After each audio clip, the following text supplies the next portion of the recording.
was a kid, one of my heroes was a guy named Bob Riggle, because he had a car. Jay Leno's garage isn't really a garage. It's a hangar-sized workshop in Burbank, California, packed with somewhere north of 180 cars and well over 100 motorcycles. And for years the public only ever saw the highlight reel. The Duesenbergs, the McLaren F1, the steam-powered oddities he trots out for the cameras because they photograph well and make for easy television. But tucked between those crowd pleasers is a second collection hiding in plain sight. Machines so strange, so obscure, or so quietly extraordinary that even people who've watched every episode of a show have scrolled right past them without knowing what they were looking at. This is the story of what's actually parked in there, and why some of it shouldn't exist at all. Start with the sound, because nothing else in the building sounds like this. Most engines growl or roar. This one spools up. It begins as a low mechanical whisper and climbs, second by second, into a piercing whine that could pass for a small aircraft taxiing down a runway. That's Jay Leno's Chrysler turbine car coming to life, and it is arguably the single strangest thing he owns, not because it's the rarest object in the collection, but because of what it represents. An entire alternate future for the automobile that got shut down on purpose. In the early 1960s, Chrysler genuinely believed the turbine engine might replace the piston engine the way the piston engine had replaced the horse. A turbine has a fraction of the moving parts of a conventional engine, can theoretically run on almost any combustible liquid, and doesn't need spark plugs, a cooling system in the traditional sense, or most of the maintenance headaches that come with a V8. So Chrysler built 55 nearly identical turbine-powered coupes, bodied in Italy, and handed the keys to more than 200 ordinary American families in a rolling, multi-year experiment. Drive it for a few months, fill out a survey, hand it back, next family please. The verdict came back overwhelmingly positive. People loved these things. And then Chrysler destroyed almost all of them anyway. Import tariffs on the Italian-built bodies made keeping the fleet financially painful, and the corporate accountants had already concluded that turbine technology would never be cheap enough to mass produce. So all but a handful were crushed. Only 9 survived the purge. And today, only about 5 are still capable of actually running. Leno's connection to this car goes back to childhood. He first saw one in 1964 at the World's Fair, circling a demonstration track over and over, and by his own account he simply could not walk away from it. Decades later, once he had the means, he tracked one down and bought it. Engine, chrome, jet-age dashboard and all. For a long stretch he drove it like a normal car, which is a genuinely wild thing to type, given that the power plant idles at over 20,000 RPM and can rev past 40,000. Eventually, the inevitable happened. The turbine seized.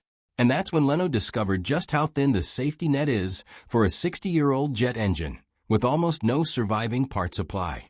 Getting it running again meant calling in Williams International, a company literally founded by the engineer who helped design the original unit, and assembling a small task force of veteran technicians just to coax the thing back to life. It worked. The car runs today, screaming its strange, beautiful scream, a piece of automotive history that corporate America tried very hard to erase. If the turbine car announces itself the second you hear it, the next machine does the exact opposite. It's built to be ignored. Picture a late 1980s Ford Festiva. About as forgettable a subcompact as Detroit ever produced, the kind of car nobody has ever once stopped to photograph. Now picture 2 men looking at that shape and deciding it was the perfect disguise for something completely unhinged. Those 2 men were Chuck Beck, a builder with a background in Ford GT40 racing history, and Rick Titus, a professional driver who'd recently spent time behind the wheel of a Ford RS 200, one of the most vicious rally cars ever homologated, and came away wondering why American manufacturers never built anything like it. Their answer was to get a Festiva, rip out its tiny economy car engine, and drop in a 220 horsepower V6 borrowed from a Ford Taurus SHO, mounted in the middle, and sending power to the rear wheels instead of the front. They called it the Shogun, and from the outside it looks exactly like the cheap little hatchback it started life as. That was the entire strategy. Beck and Titus hoped to build and sell as many as 250 of them, betting there was a market for a boutique performance car that could humiliate real exotics, while looking like something a college student would drive to class. The math didn't work out. Each one cost roughly $42,000 to build in 1990, the equivalent of a genuinely expensive car today, and almost nobody wanted to spend that kind of money on a modified Festiva, no matter how fast it was underneath. Production fizzled out after just 8 cars were completed, 1 prototype and 7 customer builds. Leno owns chassis number 3, bought new, and he's had it ever since.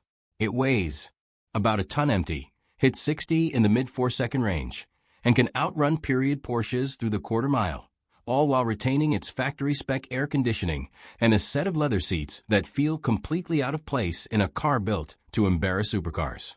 He later bolted on a nitrous system of his own, because apparently a disguised Festiva that already beats a 911 wasn't quite absurd enough. It remains one of the purest sleeper builds anywhere in his collection, precisely because nothing about its shape prepares you for what happens when you put your foot down. Not everything in the garage is trying to hide. Some of it is trying to look like it drove straight out of a 1930s pulp science fiction magazine. Designer Randy Grubb has spent years building vehicles that sit somewhere between transportation and rolling sculpture, and his relationship with Leno stretches back more than a decade, beginning with an outrageous creation called the Blastoline Special, a car so strange Leno nicknamed it his tank car. When Grubb decided to build something entirely new, he didn't repeat himself. He started with ordinary Piaggio scooters, one 2-wheeled, one 3-wheeled, and rebuilt them from the ground up by hand. The result is a pair of low bullet-shaped pods with an unmistakable Art Deco silhouette, the kind of design a 1930s illustrator might have sketched for a spaceship rather than a scooter. Grubb has openly described the inspiration as something out of Flash Gordon, and the construction backs it up. He stripped the factory plastic bodywork off each scooter and replaced it entirely with hand-formed, riveted aluminum panels. A painstaking, old-world fabrication process that nonetheless produced a shell barely heavier than the plastic it replaced. Underneath all that retro-futurist sheet metal, the mechanical guts remain fully functional scooters. They lean into corners, they'll do close to 70 miles an hour, and Grubb insists the enclosed, streamlined shape actually improves stability compared to a naked scooter cutting through crosswinds. Only a small handful were ever built, hand-finished one at a time out of a workshop in Oregon, and Leno holds 2 of the earliest examples ever made. They don't fit into any conventional automotive category. Not muscle cars, not luxury cars, not really cars in the usual sense at all. They're rolling design experiments that happen to be street legal, and Leno keeps them around specifically because they refuse to be classified. Some of the rarest things in the collection aren't strange to look at, they're just from a brand that vanished, so completely most people have never heard the name. Somewhere in the building sits a Cunningham C3, built by a man named Briggs Cunningham, heir to a meatpacking fortune who spent years and a genuine chunk of his personal wealth chasing one specific goal: winning the 24 hours of Le Mans with an American car and an American driver, something nobody had managed before. In 1952, race organizers changed their entry rules and told him that if he wanted to compete as a manufacturer, he'd need to first build 25 road-legal production cars. Cunningham had never set out to run an actual car company. He built one anyway, out of a factory in West Palm Beach, Florida, fitting each chassis with a modified racing platform and a Chrysler Hemi V8 potent enough to hit 60 miles an hour in around 7 seconds, genuinely quick for the era. Building the cars entirely on American soil turned out to be prohibitively expensive, so Cunningham shipped completed chassis across the Atlantic to the Italian coach builder Vignale, where they were clothed in bodywork designed by Giovanni Michelotti before being shipped back to the United States for sale. Each one took nearly 2 months of handwork to complete, and the finished price landed somewhere between $9,000 and $11,000, roughly 3 times what a contemporary Cadillac cost. Exactly 25 were built before production wound down, split between open cabriolets and closed coupes, and the design impressed critics enough that the Museum of Modern Art named it one of the finest contemporary automobiles of 1953. Cunningham's team never actually won at Le Mans, though they came remarkably close, finishing 3rd overall in back-to-back years against full factory efforts from Ferrari and Jaguar, an extraordinary result for a tiny operation that barely qualified as a manufacturer in the first place. The brand never had the marketing muscle or production volume to build a lasting following. And today most enthusiasts would walk right past AC3 without a second glance. Leno keeps his not because it's the fastest or the most valuable thing he owns, but because it represents an entire chapter of American automotive ambition that history quietly forgot. The Chrysler turbine car isn't the only jet-powered experiment sitting in Leno's building. It's just the older one. Long after Chrysler abandoned its turbine dream, a completely separate project began the way a lot of Leno's stranger builds begin, as a rough idea kicked around with his longtime head mechanic. That conversation eventually reached General Motors' design leadership, and within a matter of weeks GM's advanced studio had turned loose sketches into an actual shape, borrowing visual language from fighter jets and Formula One cars alike. The result, unveiled at a major industry trade show, became known as the EcoJet, built around a modified Corvette Z06 aluminum frame and wrapped in a carbon fiber over Kevlar body. Under that futuristic skin sits a genuine helicopter turbine, the same family of engine used in rescue helicopters, producing something in the neighborhood of 650 horsepower. It's designed to run primarily on biodiesel, with a small secondary tank of jet fuel reserved just for startup before the system switches over. Fuel economy is, unsurprisingly, a punchline. Leno has joked that the car is really only practical to drive after a good harvest, given how many miles per gallon it doesn't get. On paper, the theoretical top speed sits north of 200 miles an hour. In practice, it exists purely as a rolling proof of concept, a demonstration that turbine power could still deliver real performance decades after Chrysler's original experiment quietly died out.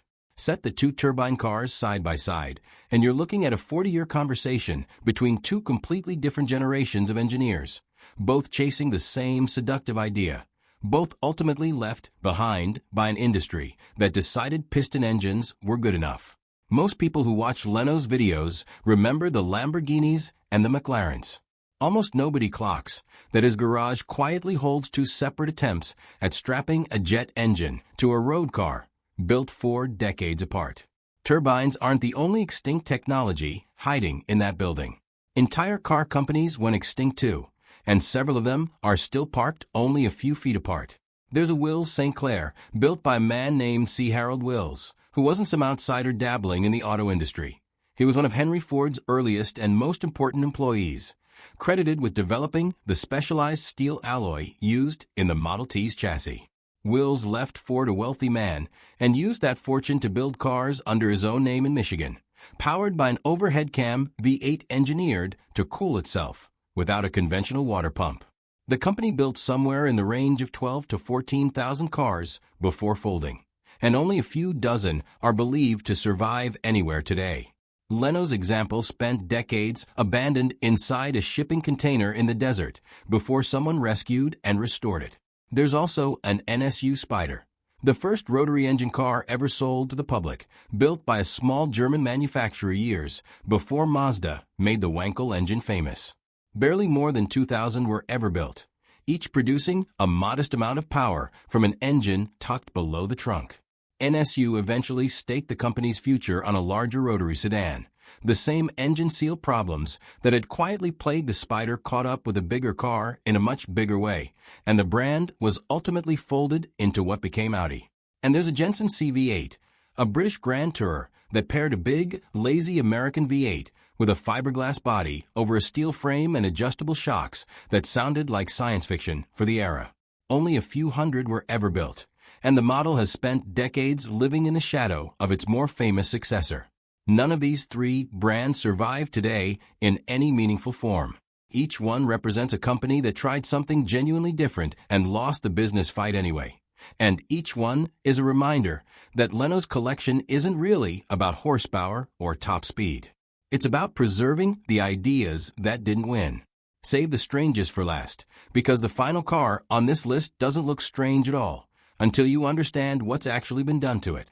The Mercedes-Benz 600 was never a normal luxury sedan to begin with.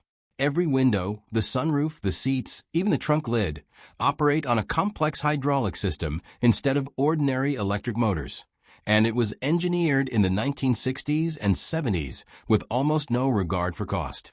That made it the most expensive production car in the world at launch, more expensive than a contemporary Rolls-Royce.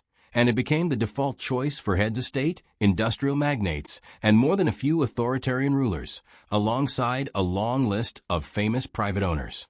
The engineering underneath is almost comically overbuilt. Mercedes gave the 600 a full steel unibody, so rigid that jacking up one corner lifts both tires on that side clean off the pavement. It weighs well over 5,000 pounds fully loaded,